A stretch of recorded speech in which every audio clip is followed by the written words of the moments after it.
Pemirsa, hari ini sidang pra-peradilan atas terdakwa Thomas Trikasih Lembong kembali digelar. Tom Lembong hadir di persidangan melalui sambungan Zoom. Dalam kesempatan itu, Tom Lembong menjelaskan kronologis penetapan dirinya sebagai tersangka dan tidak diperbolehkan memilih kuasa hukum sendiri. Kuasa hukum Tom Lembong Ari Yusuf Amir mengungkapkan, kehadiran Tom Lembong secara daring pada persidangan adalah untuk menceritakan proses penetapan Tom Lembong menjadi tersangka kasus dugaan korupsi impor gula di Kementerian Perdagangan periode 2015 hingga 2016 oleh Kejaksaan Agung. Tapi paling tidak tadi dari persidangan tadi telah kita dapat gambaran secara utuh ya situasinya. Satu, pertama dari keterangan Pak Tom yang tadi akhirnya diizinkan menyampaikan keterangan. Sudah jelas betul bahwa pada waktu itu beliau tidak ditawarkan untuk memilih penasihat hukum sendiri. Jadi jelas kalimatnya, bukan dari kita, dari Pak Tom sendiri, bahwa pada waktu itu langsung ditunjuk sebagai tersangka dan disediakan. Jadi tidak diberikan kesempatan untuk memilih. Bahkan ada waktu 3 jam dia kosong, tidak diberikan kesempatan untuk menghubungi keluarganya.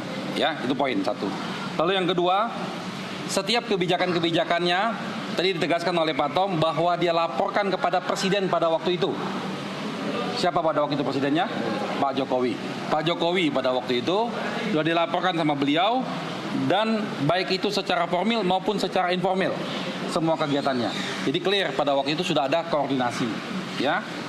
Nah, kaitan dengan tadi ahli dari Pak Muzakir kalian sudah dengar sendiri semua tentang bagaimana kerugian negara itu unsur pokok.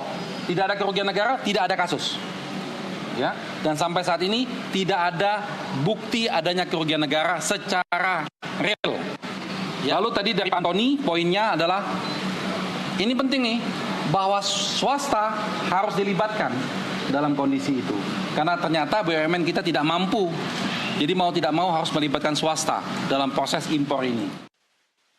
Sidang pra-peradilan hari ini beragendakan keterangan ahli dari pihak pemohon. Dalam pernyataannya, salah satu ahli mengatakan bahwa pada saat Tom Lembong menjabat sebagai Menteri Perdagangan, Indonesia tidak mengalami surplus gula. Dari Jakarta, Ilisa Sinaga, Tri Hartanto, Jurnalis NTV melaporkan.